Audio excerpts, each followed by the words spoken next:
Good morning, y'all, and welcome back to my channel. Thank y'all so much for tapping back in to see what I have to say. I promise y'all, it truly does mean the world to me. But with that being said, what are we talking about? We're talking about Quant Network in this one. Okay, you guys, follow me on this. I'm always going somewhere. And Japan's stablecoin. Y'all, because Overledger is just that. They are the global standard. And now countries are starting to adhere to the global standard. Follow me. First, the Genius Act. Now Japan with their stablecoin regulation that's going live. And Quant Network is right there in the midst of providing what they do best, their white labeled service. Follow me on this, okay, you guys? But in this first video, if you guys remember when I brought you guys the patent for Overledger here in America for them being able to chronologically order blockchain transactions. In that announcement, they mentioned the patent in Japan had already been approved. So we already know Quant is there chronologically ordering blockchain transactions also in Japan. Now, tie that to where we're moving in the realm of now stable coins. Follow me on this. I'm always going somewhere, but here we go. This very first video talking about Japan and the stablecoin, and I will be right back. Japan's Financial Services Agency, FSA, is set to approve the issuance of yen-denominated stablecoins as early as this fall, marking a significant milestone in the country's financial landscape. Tokyo-based fintech firm JPYC will lead the rollout, registering as a money transfer business within the month. What are yen-backed stablecoins? Yen-backed stablecoins are digital currencies pegged to the value of the Japanese yen, designed to maintain a stable value of 1 Japanese yen equals 1 yen. These stablecoins will be backed by highly liquid assets such as bank deposits and Japanese government bonds. Impact on Japan's bond market. The introduction of yen-backed stablecoins could significantly impact Japan's bond market. According to Noritaka Okabe, representative of JPYC, yen stablecoins could boost demand for Japanese government bonds, JGBs, similar to trends observed in the U.S., where stablecoin issuers hold substantial amounts of U.S. Treasuries superscript 1 superscript 2. Benefits and features of JPYC.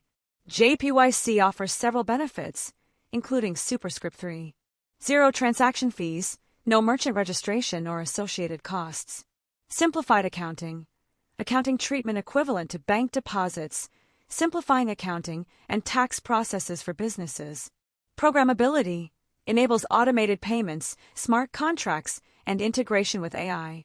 Its Patent and Trademark Office, the patent titled Blockchain Communications and Ordering, recognizes that Quant has invented a unique method for chronologically ordering transactions from different blockchains, having also secured a patent from the Japanese Patent Office last year. This represents another significant milestone in Quant's ongoing mission to make distributed ledger technology simple, trusted, and future-proof.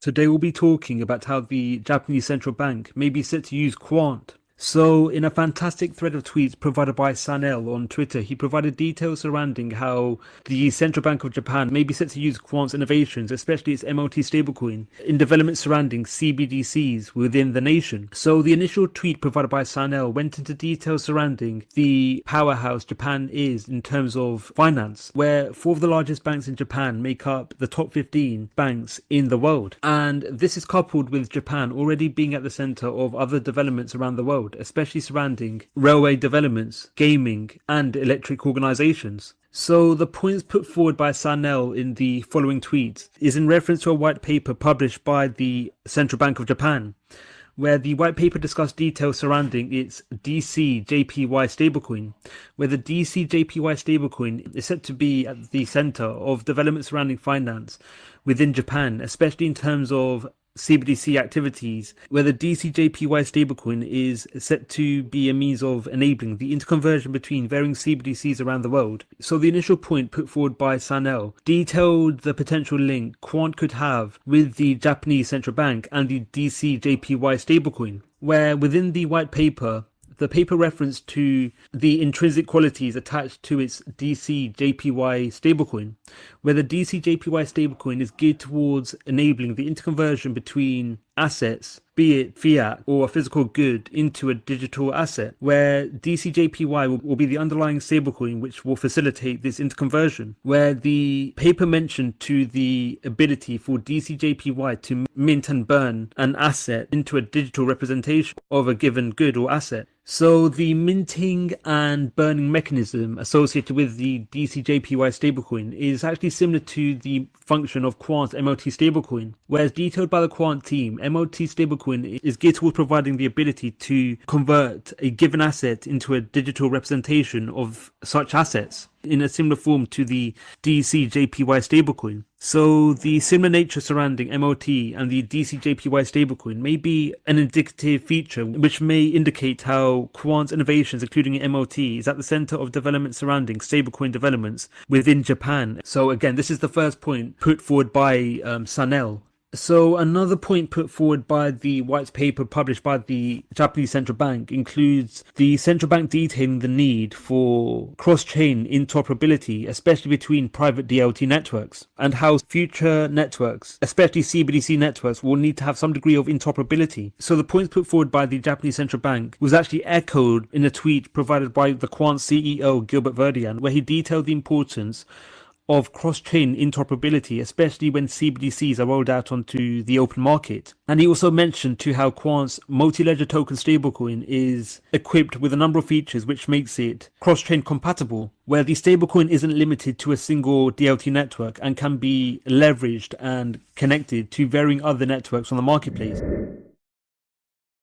Now, you guys just saw that video. Truly understand and see what is being laid out right in front of our face, and Quant Network is right there. They literally are providing critical infrastructure that is regulatory compliant and central bank grade and security levels on the highest level of security as far as countries are concerned, a global product. Truly understand what Overledger is, okay, you guys, for real. But in this next video, it's coming from our boy Maximus Crypto, and it is a tweet from Tokenizer, even further cementing Japan and Quant's whole roadmap of their relationship. Truly see what's happening right now in front of our faces, and now they're at the point of deploying an actual stable coin live. Understand what the infrastructure layer of that is, and see where this is going for people who hold certain assets that power certain global networks. But here we go, this next video, and I will be right back. Great progress from Bank of Japan CBDC. This is cited a while back, but again, like Tokenizer points out, we have already confirmed Japan's CBDC and sandbox infrastructure are 100% inspired by Project Rosalind. We also know that Japan was the first to approve QNT patent. We also know that Japan's now past the design phase, and the API architecture is their official choice going forward. We know project or the approach for phase 3 and 4. We've been there and done that. The implications of CBDC, the projects in the API sandbox, but it perfectly lines up, like he says, with the open API SDK for external collaboration. This is exactly what the UK RLN and Rosalind did in creating a common gateway of access for fintechs and banks to join in. And basically speaking, when you get further down to it, it's like it mentions here, a little over a year ago, we saw Quant gain their first approved patent in Japan. I covered that a while back. Keep in mind that Project Agora will be interoperating with UK RLN, which Quant was a critical piece of. In fact, there's one more piece to Quant times Japan, right? Bigger picture come together. And in the highlights, what do you see? Let's blow this up. Bank of Japan citation. Literally, Bank of Japan, October 2024, Bank of Japan payment settlement systems. Input from private sector operators on the technologies that support these additional services and deepen our understanding of their implication for CBDC. Explore additional services and use cases for CBDC through the API Sandbox project. And what do you also see here?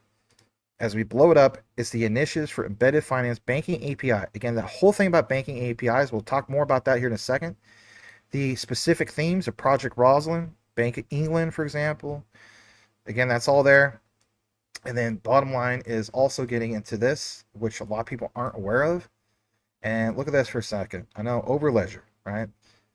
JP Funda, again, Japan acquires securities report data of Japanese companies. Again, I don't even know if people know about this.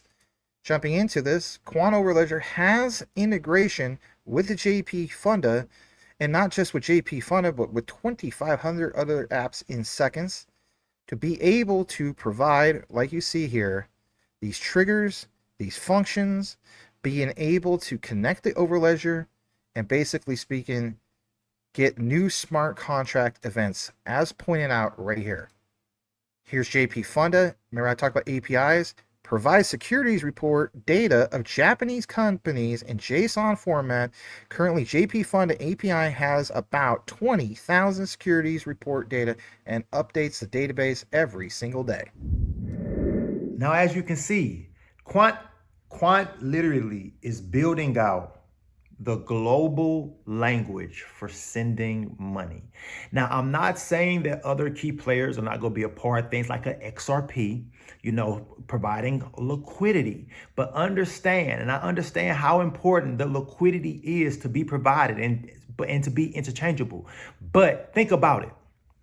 Without the way to the liquidity, how are you going to send it from one to another?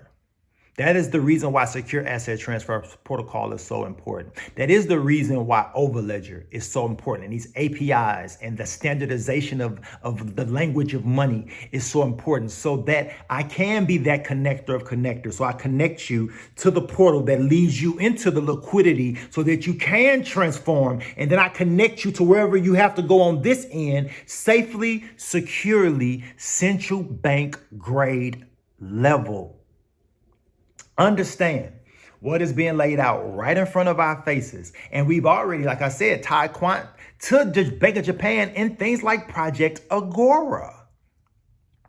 Truly see what all of these projects, what all of these things have meant to where now we're out of the realm, or moving out of the realm of proof of concept. We're moving out of the realm of the sandbox. We're moving out of the realm of, okay, you're now playing on your private blockchains, and we're getting ready to move into the realm of a thing like Overledger Fusion 2.5, that public sector, that public blockchain space, and truly see that all of these things that have been worked on in the background, that they're already ready for deployment when it goes live. This is why they said specifically, bring your own nodes.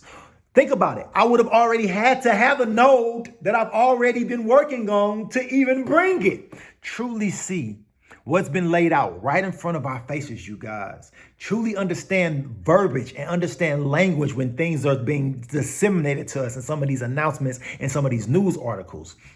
That what they have built out is incredible. Quant network, and for them to have tied it to central banks, like central banks, y'all. We're talking the infrastructure layer for money in countries. Think about the sovereign central bank that sits over you, no matter what country you sit in. And understand that central bank, 9 times out of 10, is tied to Quant Network and Overledger, their software as a service, via a global standard and internet protocols. So that means that not just that money, but any money derived from that money, which is now that 2.5 layer of money that's in the public spaces, but amongst you and I, starting with stable coins, and I promise you will end in a CBDC, which stands for central bank digital currency. What people don't realize is a stable coin and a CBDC is the same exact thing. The only difference is one is issued by a central bank, but the other one is issued by a private company. Now think about this. And I get the whole private company aspect of it all, but right now, people's security is in the central banks. People's broad knowledge of knowing about banking, they may have even maybe heard the term of a central bank, but not really know what a central bank is. But at least they know that it secures their money in some way and is tied into the banking structure in some way, which means that it's somewhat government backed in some cases, but most cases not. But anyway, in their mind, That is what a central bank is. Versus a stable coin, which is tied to just a company that might go under, that might go down. Hopefully they're being regulatory compliant. Just think about these things. The road will start with stable coins, but it will settle in CBDCs. Trust what I'm telling you. Give it another 3, 4, 5 years, and we will have a central bank digital currency here and everywhere else in the world. Follow me on this, because even the Anti-CBDC and Surveillance Act does not prohibit a CBDC. The only thing that act says is that the Federal Reserve cannot act alone, that they have to get approval from Congress to generate a CBDC. And trust me, if we're put in the space of being the only sovereign nation without one will be generated, period. You see how quickly they worked bipartisanly on passing the Genius Act and how they're working bipartisanly to get the Clarity Act passed, don't you? See what's being laid out right in front of our faces. Anyway, I appreciate all of y'all for tapping in. I appreciate all of y'all for tuning in. And it is just bananas that the Bank of Japan is now getting ready to, launch their stable coin. And if you made it all the way through this entire video, type in Japan, because the moves that Quant Network is making in Japan are absolutely incredible. And to know about this in 2025, this information is priceless. Okay, so if y'all tapping in and y'all truly understanding, type in Japan, and that way I know you made it all the way through this entire video. To the next time, y'all already know. I appreciate y'all. Type in Japan. Peace out.